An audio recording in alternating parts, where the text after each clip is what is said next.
74 пратеници напладне ја изгласаа потребата од законски измени за реорганизација на министерствата и целата државна управа. За едните ова е во име на реформите, додека опозицијата критикува и бара одговори.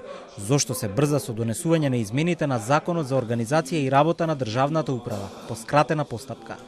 Мандатарот Христијан Мицкоски доби поддршка за предлогот, иако материјалот доцна синоќа бил повлечен од процедура, а потоа вратен со одредени измени. Ја барам поддршката од сите пратеници во име на огромната поддршка која добивме на изборите и во име на реформите кои мораме да ги направиме. Коалицијата Твоја Македонија, ВМРО ДПМН, се обврза да превземе активности со цел преиспитување и рационализација на поставеноста на органите на државната управа. Први со реакција се јавија од левица. Времето е кратко, а измените крупни и вакви законски измени не може да се донесат по скратена постапка, кажа пратеникот Борислав Крмов. Според него, ваквиот принцип на работа на собранието ги поистоветува пратениците со чиновници или како вработени во фабрика, а скратената постапка ја нарече новата редовна постапка. На ова реагираше Никола Мицевски од ВМРО ДПМН и кажа дека повлекувањето на материјалот вчера вечер било оправдано. Спикерот Африм Гаши се заложи дека ќе направи се за собранието да ги носи најголемиот дел од законите во редовна постапка. Ние го добиваме материјалот во среда, значи ден и пол, и вчера во 22:20, значи во 10:30 вечер, вие го повлекувате и пуштате друга измена.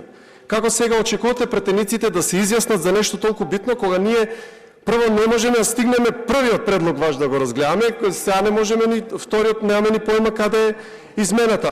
За итноста збореше мандатарот и јасно ни е дека се работи за итноста, да се формира влада и имаме нов закон кој е реформски. Затоа мислам дека ни е јасно. Ние најавивме дека ќе има повлекување на материјалот од причина што имаше потреба да се доуредат одредени надлежности во Министерството за информатичко општество и администрација, од кое што произлегуваат два правни субјекта во делот на надлежностите на двете нови министерства. Пратениците од левица поставија услов, а тоа е воведување на една изборна единица, за да ја поддржат реорганизацијата на министерствата. Додека пак за пратениците од Социјалдемократскиот сојуз ова законско решение е неприфатливо, без сериозен општествен диалог.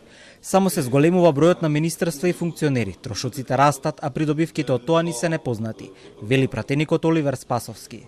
Многу симптоматично е внатре во законското решение стои дека нема фискални импликации, а самиот факт дека се формираат 4 нови министерства, спојување на агенции и така натаму, постојат сериозни фискални импликации, за тоа треба да се разговара.